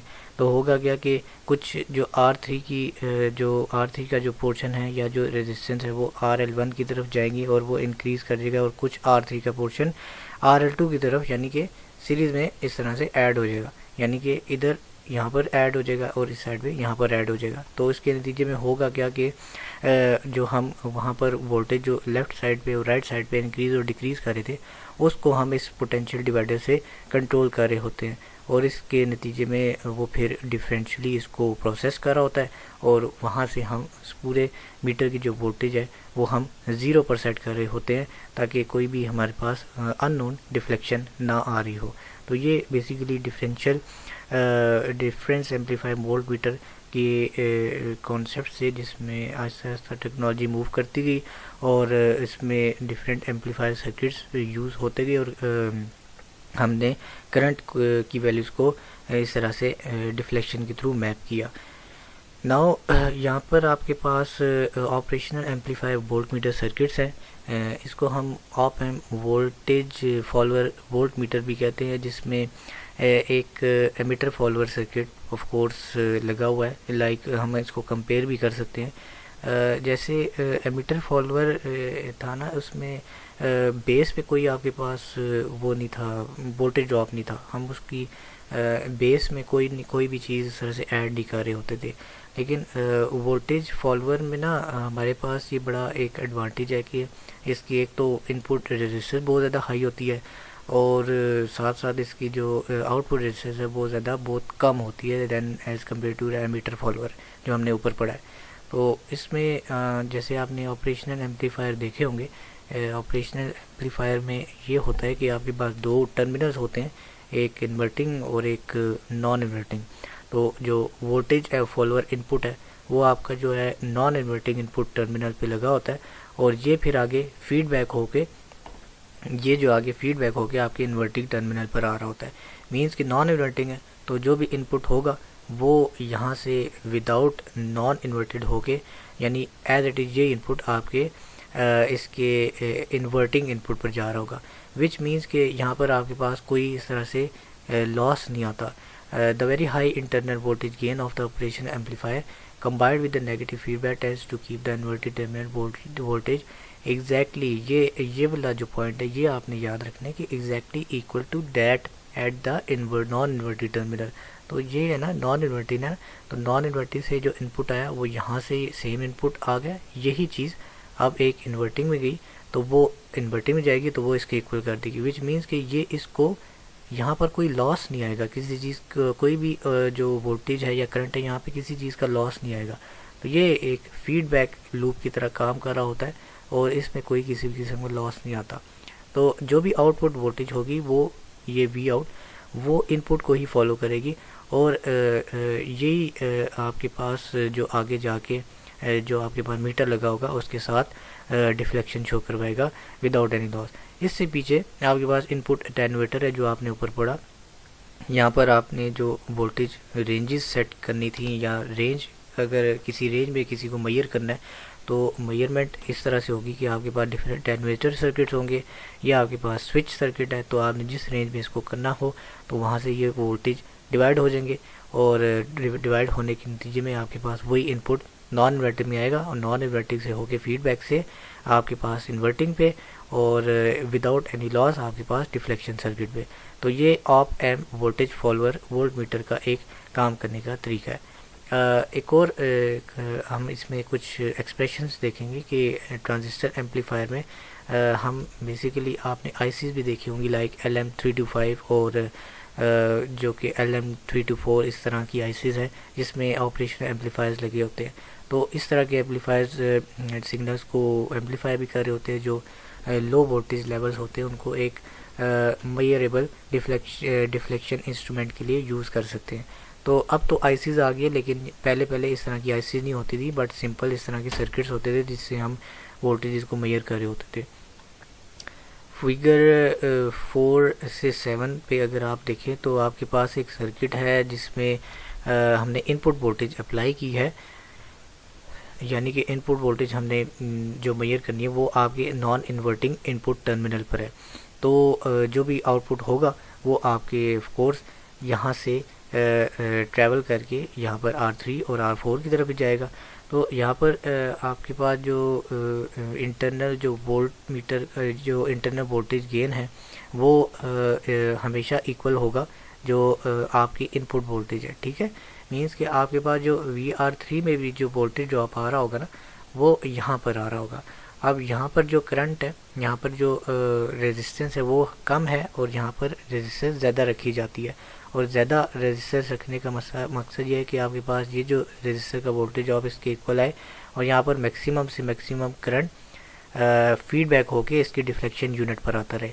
यहाँ पर अगर रेजिस्टेंस की वैल्यू अगर आपने बड़ी रख दी तो यहाँ पर लॉस आ जाएगा करंट का, और ये फीडबैक यहाँ से जा रहा है और ये पहला नोड है, यहाँ से ये फीडबैक इसके साथ जाएगा और यहाँ पर लॉस आएगा और उसके नतीजे में आपके पास डिफ्लेक्शन चेंज आएगी। तो वी आउट जो हम यूज़ करते हैं इसका एक एक्सप्रेशन है R3 + R4 / R3। The circuit is known as a non inverting amplifier, क्योंकि नॉन इन्वर्टिंग पर हमने इनपुट दिया है। Because is output is positive and positive input is applied and negative when the input is negative. अब इसका मतलब ये है कि हमने नॉन इन्वर्टिंग पे दिया ना, तो अगर हमने इन्वर्टिंग पे दिया होता तो इसका जो आउटपुट है उसका जो साइकिल्स हैं वो इन्वर्ट हो जाते, पॉजिटिव नेगेटिव और नेगेटिव को पॉजिटिव में चेंज कर देता।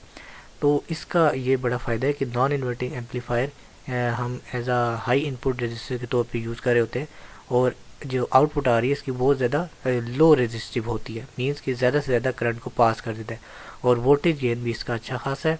और इसको अगर वोल्टेज गेन भी कैलकुलेट करना हो तो वो भी हम इजीली कैलकुलेट कर सकते हैं, which is equal to R3 + R4 / R3, और ये आपकी इन रेजिस्टेंस वैल्यूज़ पर डिपेंड कर रहा होता है।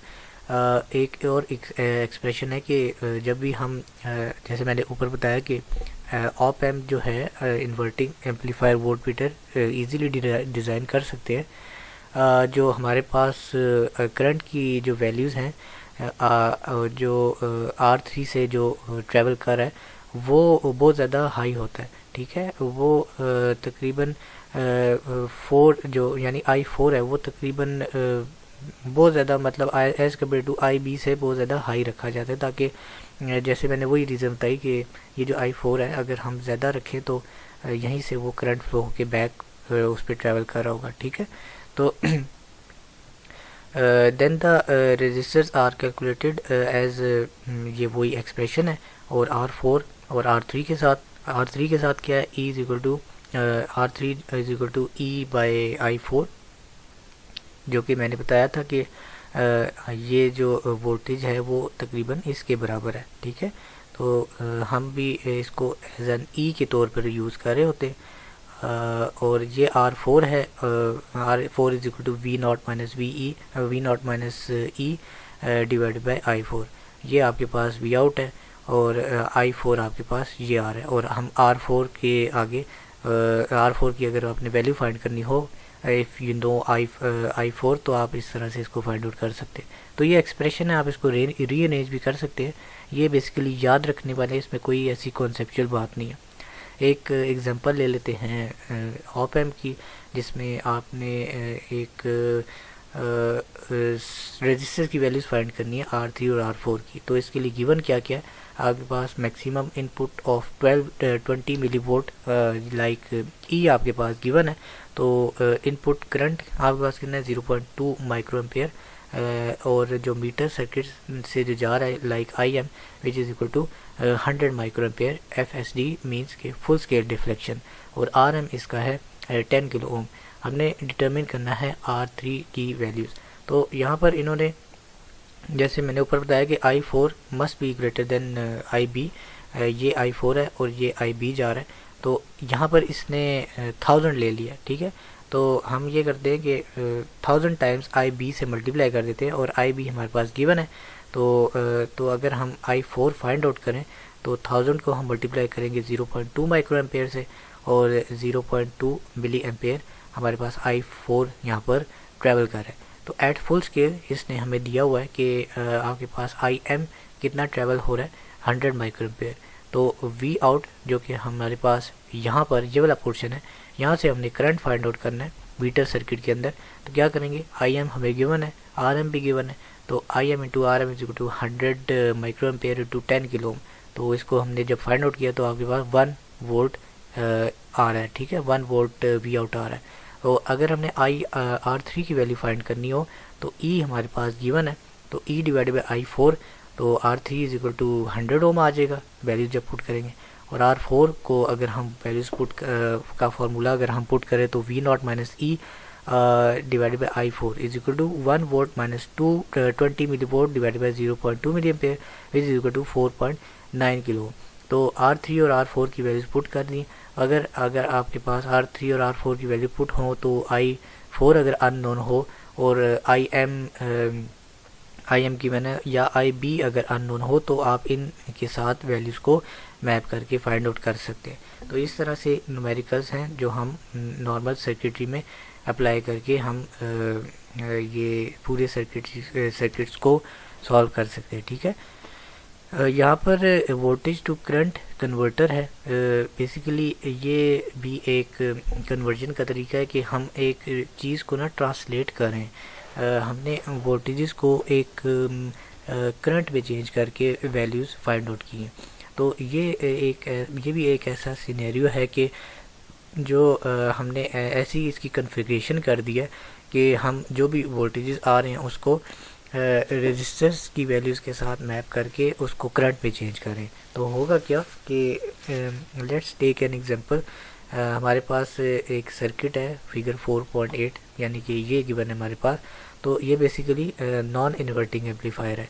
तो अगर हम इसका जो आउटपुट है, जैसे हमने यहाँ पर ना इधर ग्राउंड के साथ सारा कनेक्ट किया हुआ था ना, इस तरह से ये सारा ग्राउंड के साथ, तो अब हमने इस रेजिस्टर्स को छोड़ के डायरेक्ट ये जो डिफ्लेक्शन यूनिट है, ये जो मीटर का यूनिट है, वो हमने इसके साथ आउटपुट के साथ कनेक्ट कर दिया, ठीक है, इसके साथ आउटपुट के साथ। तो अब यहाँ पर जो R4 की जो वैल्यूज़ हैं वो हमने फाइंड आउट करनी है, यानी कि R4 ऊपर था, अब हमने यहाँ पर R3 के साथ इसको सब्स्टिट्यूट कर दिया। तो यहाँ पर देखें ना, ये आपके पास था R4 और उसकी जगह हमने ये चीज़ सब्स्टिट्यूट कर दी है। तो ये आपने दो डायग्राम्स को यहाँ पर लिंक करना है, ठीक है। Once again VR3 remains equal to the input voltage, और जैसे मैंने पहले बताया कि वहाँ पर क्या था, ये वाली जो वोल्टेज थी ये इसके इक्वल थी। अब यहाँ पर भी ये ग्राउंड है तो ये भी इसके इक्वल, ई के इक्वल आ जाएगी, ठीक है। तो ये इसके इनपुट वोल्टेज के इक्वल आएगी। तो IR3 also must be much larger, must be much greater than IB। तो यहाँ पर अगर हम IM की वैल्यूज़ को मैप करें तो IM is equal to IR3 is equal to E divided by R3, which means V is equal to IR होता है तो रीअरेंज करें तो E/R3 हो जाएगा। तो यहाँ पर बस हमने रिप्लेसमेंट की है, यहाँ से जो वोल्टेजेस आए तो वो उसको इसकी जो रीडिंग्स हैं वो करंट में कन्वर्ट करके विदाउट एनी लॉसेस हमें वैल्यूज़ को प्रोवाइड कर देंगे, ठीक है। यानी करंट की वजह से यहाँ पर डिफ्लेक्शन आएगी, तो हमने उस रेजिस्टेंस को बस रिप्लेस करके डायरेक्ट ही लॉसेस को एलिमिनेट करते हुए डायरेक्ट ही इसको R4 के साथ रिप्लेस कर दिया। तो ये एक बेसिकली कन्फिगरेशन है जिसको हम वोल्टेज टू करंट कन्वर्टर कहते हैं। तो एक एग्जांपल ले लेते हैं। हमने R3 की वैल्यू देखी है, R3 को अब हमने फाइंड आउट करना है, जिसके लिए आपके पास E is equal to 1 volt full scale deflection पर और I is equal to 1 milli ampere full scale deflection पर, जिसके साथ RM is equal to 100 ohm given है। हमने डिटरमिन करना है कि इसका जो आउटपुट है यानी कि V आउट वो कितना आ रहा है।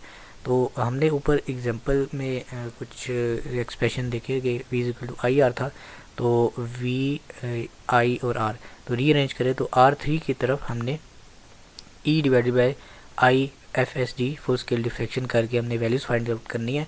1 volt divided by 1 milli ampere is equal to 1 kilo ohm. तो V out is equal to I into R3 plus RM, ये V is equal to IR होता है ना। तो अब हमने R3 और RM को भी ऐड कर दिए, तो 1 milli ampere into 1 kilo ohm plus 100 ohm, तो 1.1 वोल्ट इसका आउटपुट आएगा, जो कि हम इसके एम्पलीफायर आउटपुट पे देख रहे होंगे, ठीक है।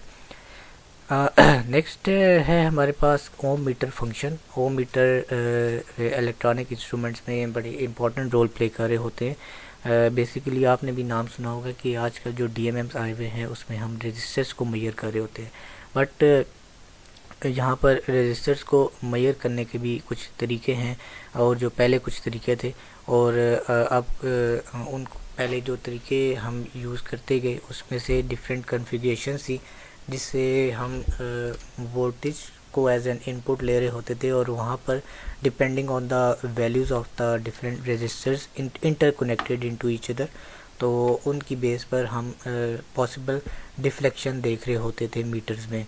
तो सीरीज़ ओम मीटर आए। इन एनालॉग इंस्ट्रूमेंट्स में भी उसी तरह एक मूविंग कॉइल डिफ्लेक्शन मीटर की तरह काम हो रहा होता है। बेसिकली इसमें इसको हमने चैप्टर 3 में भी डिस्कस किया था कि कैसे series ohm meter basic function उनका क्या है, कैसे काम कर रहे होते हैं। Let's take an example here. यहाँ पर अब हमने एक वोल्टेज दिए हैं और आगे एक स्टैंडर्ड रजिस्टर्स का नेटवर्क है, ठीक है। होगा क्या कि जब भी हम कोई मेजरमेंट्स लेंगे तो ये जो स्विच है एक रेंज स्विच है, ये फिर ना एक रेंज के साथ सिलेक्ट किया जाएगा, और depending on the voltage drop came through this device हम डिफरेंट वोल्टेजेस को मैप करेंगे और एक कॉन्फ़िगरेशन देखेंगे जिसको हम सीरीज़ ओम मीटर सर्किट कहते हैं। तो ये भी एक विजुलाइज करें कि आपके पास एक मीटर या वोल्टेज सोर्स लगी हुई है और उसके आगे डिफरेंट रजिस्टर नेटवर्क्स हैं। इन नेटवर्क्स के आगे डिफरेंट रजिस्टर्स इन नेटवर्क्स के आगे एक RX का रजिस्टर लगा हुआ है और उसको हमने सीरीज़ में कर दिया, ठीक है। ये एक रेंज स्विच है। इसको हम जब इधर करेंगे तो ये इसके साथ सीरीज में आ जाएगा, इसको इधर करें तो इसके साथ सीरीज में आ जाएगा। तो जो भी डिफ्लेक्शन या जो भी रीडिंग्स आएगी वो हमारे पास यहाँ पर शो हो रही होंगी, विच इज़ ई।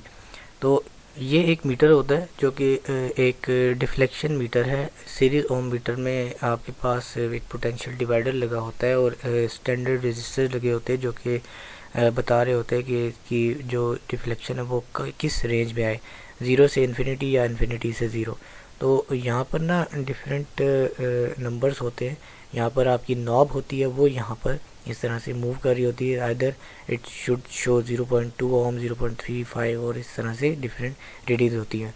कुछ रजिस्टर कुछ ओम मीटर्स होते हैं जिनको आप लेफ़्ट टू राइट या फिर राइट टू लेफ़्ट यूज़ कर रहे होते हैं, मीन्स के कुछ 0 से लेकर इन्फिनिटी तक वो इस तरह से डिफ्लेक्शन शो कर रहे होते हैं, और कुछ इन्फिनिटी से 0 यानी कि यहाँ से इधर या इधर से उधर इस तरह से रीडिंग शो कर रहे होते हैं, जो कि I think shunt ohm meter की एक एग्जांपल है जो कि आगे हम देखेंगे।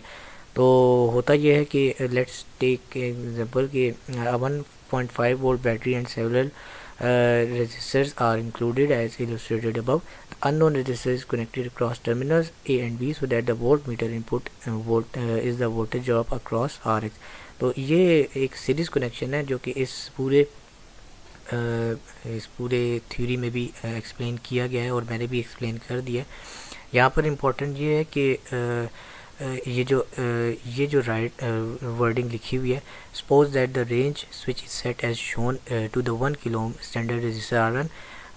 ये जब इस पर हम सेट करेंगे with terminal A and B open circuited, Rx not connected, the volt meter indicates full scale 1.5 volt, therefore full scale deflection means के right hand side of the scale represents Rx is equal to infinity. तो ये आपके पास एक open circuit की तरह act कर रहा होगा, मीन्स कि यहाँ पर कोई करंट नहीं फ्लो करेगा ना। जब रेजिस्टेंस इन्फिनिटी होगी तो कोई करंट नहीं होगा, और ये एक तरह से फुल डिफ्लेक्शन शो करेगा कि आपके पास रेजिस्टेंस इन्फिनिटी है। लेट्स से कि अगर हम इसको शॉर्ट आउट कर दें, शॉर्ट आउट करने का ये होगा कि आपके पास जो पूरी जो सर्किटरी है वो शॉर्ट हो जाएगी, मीनिंग कि एक करंट को शॉर्टेस्ट पाथ मिलेगा, और जब शॉर्टेस्ट पाथ होता है तो क्या होता है कि आपके पास जो रेजिस्टेंस होती है वो 0 होती है, सबसे ज़्यादा कम। तो ये जो डिफ्लेक्शन है वो लेफ़्ट साइड पर आ जाएगी, वो जो यहाँ पर इसने मेंशन किया हुआ है, thus the left hand side represent Rx is equal to 0 ohm. Now suppose that an unknown resistance greater than 0 but less than infinity, two terminals A and B, the battery voltage EB is potentially divided across R1 and Rx giving the expression। आप देखें यहाँ पर ये है ना, अब मुझे यहाँ पर एक डिफ्लेक्शन चाहिए, ना वो 0 है ना इन्फिनिटी है, तो यहाँ पर हमने कुछ मेजरमेंट्स लेनी है जो कि 0 से 1 भी हो सकती है। तो अब यहाँ पर इसके लिए एक एक्सप्रेशन है ना, जैसे वोल्टेज डिवाइडर रूल में करते थे, तो अननोन ऊपर और नीचे सीरीज़ में दोनों को ऐड। तो लेट्स टेक एन एग्जांपल कि आपके पास जो Rx है वो 1 किलो ओम का है, और 1 किलो ओम और 1 किलो ओम दोनों को ऐड कर दिया, 1.5 आपके पास ये कनेक्टेड थी ये वाली बैटरी, क्योंकि वोल्ट मीटर पे तो बैटरी कनेक्ट होती है। तो इसको हमने जब कैलकुलेट किया तो आपके पास तकरीबन 0.7 वोल्ट रीडिंग आ रही है।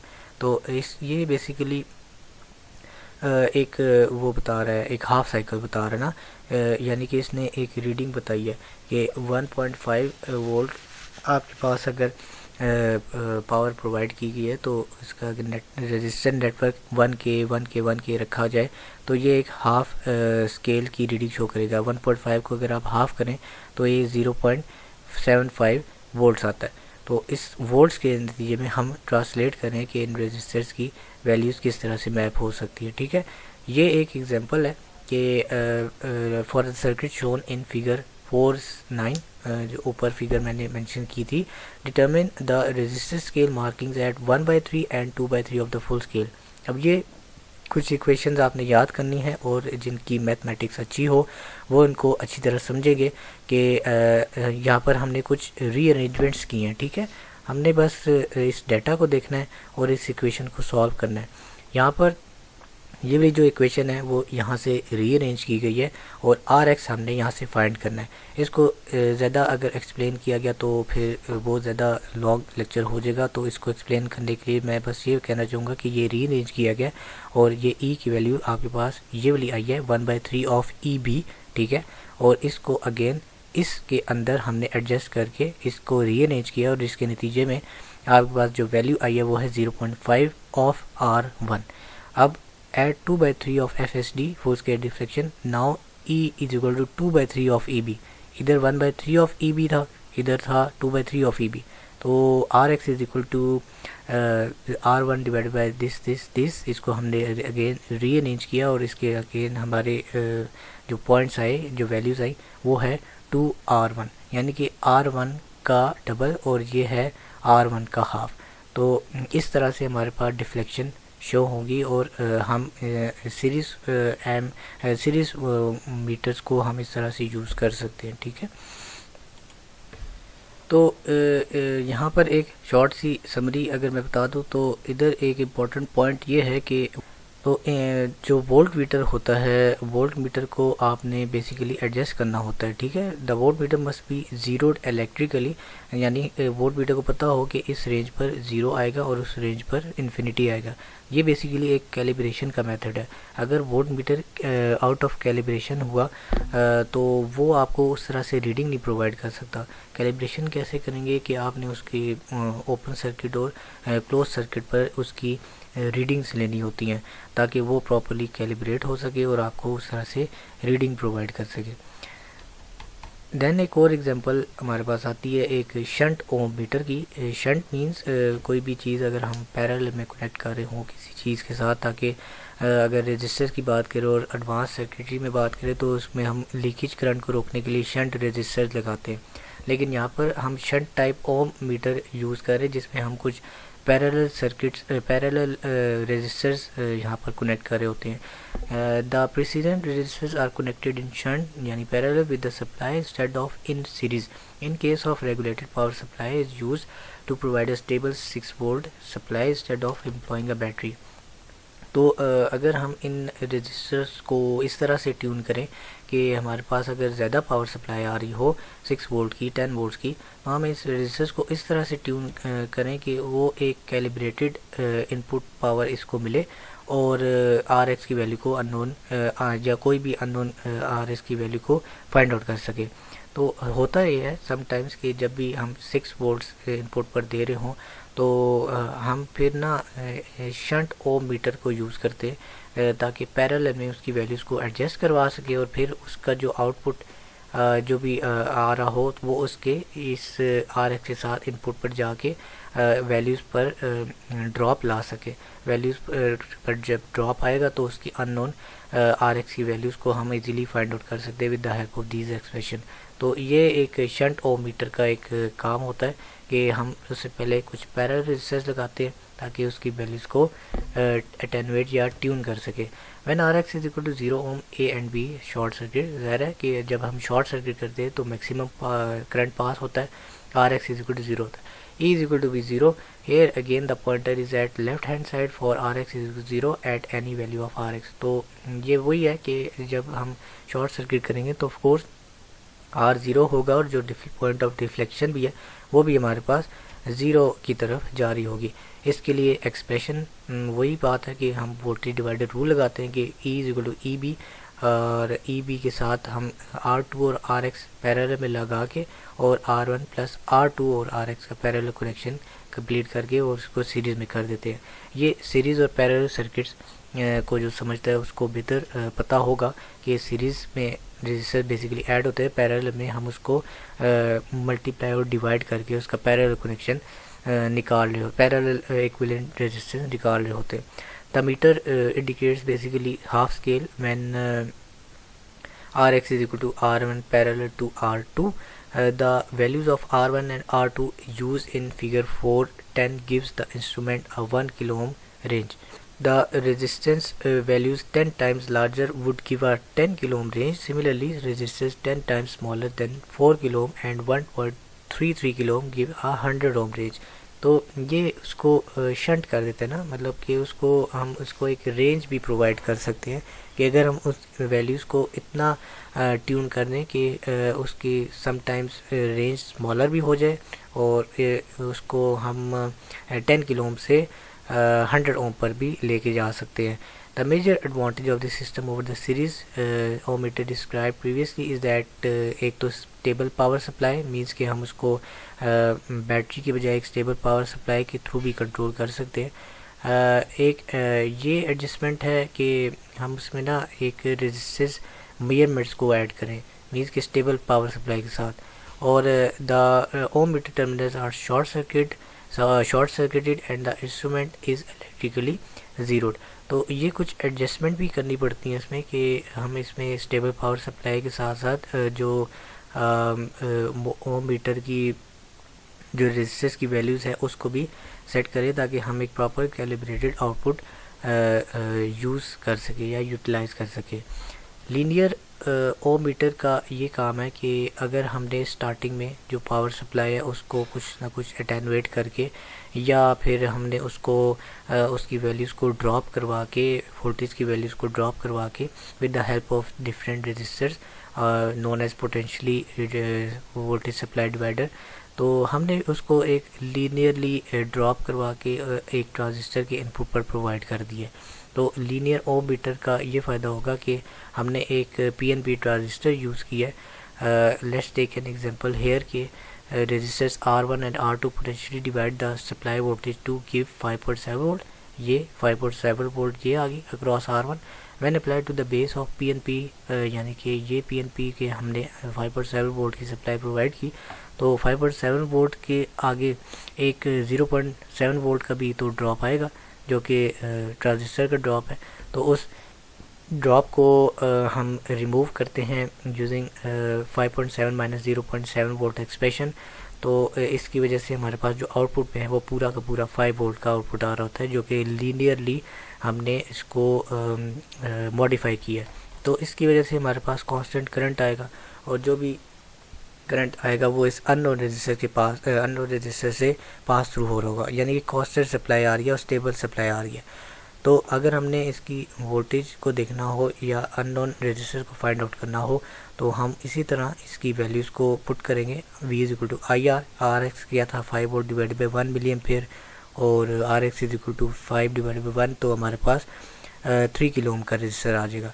लेट्स से अगर हमने वोल्टेज वोल्ट मीटर की जो इंडिकेशन है वो 3 वोल्ट पे एडजस्ट की है, पहले 5 वोल्ट था यहाँ से। लेट्स से अगर यहाँ पर 3.7 वोल्ट हम ले रहे हैं और यहाँ पर आपके पास 3.7 माइनस 0.7 हो गया तो 3 वोल्ट आ गया। तो 3 वोल्ट के नतीजे में हम उसके अगेंस्ट जो RX की वैल्यू वो 3 किलो ओम से एवेल्यूएट कर सकते हैं। तो ज़ीरो से जो आपके पास 5 वोल्ट का ना एक लीनियर स्केल सेट हो जाता है जो कि आपको एक रेंज बता देता है रेजिस्टेंस की कि आपने 0 से 5 किलो ओम तक की जो रेंज है वो इजीली 0 से 5 वोल्ट कुछ सप्लाई को यूज़ करते हुए मैनिपुलेट कर सकते हैं या यूज़ कर सकते हैं। और जो है other standard resistors substituted in place of RE can reduce IC to 100 माइक्रोएम्पेयर or increase it to 10 milliampere. When IC is equal to 100 microampere, the maximum resistance measurable on the 5 volt range is now this expression, which means RX की जो measurement range है वो हमने और ज़्यादा कर दी है। 5 वोल्ट को अगर हमने करंट को कुछ रिड्यूस करवा दी या रेजिस्टेंस की वैल्यू को कुछ सब्स्टिट्यूट करवा दिया तो हमने उसकी रेंज को भी बढ़ा दिया। ठीक है, तो इस तरह ना हम रेजिस्टेंस की वैल्यूज़ को ट्यून करके इसकी रेंज भी बढ़ा सकते हैं और इसको एक स्टेबल आउटपुट के तौर पर भी यूज़ कर सकते हैं ताकि हम नेक्स्ट जो भी रेजिस्टर नेटवर्क लगा हुआ है जो अननोन हो उसको हम इजीली यूटिलाइज़ कर सकते हैं। तो यहाँ तक के लिए आज हम यही चीज़ कवर करेंगे। For the next lecture we will cover an AC electronic volt meters in detail और नेक्स्ट लेक्चर में हम इस 4th चैप्टर को कंप्लीट कर सकेंगे। तब तक के लिए अगर कोई आपकी क्यूरीज हो तो आप पूछ सकते हैं। Till then take care and Allah हाफिज़।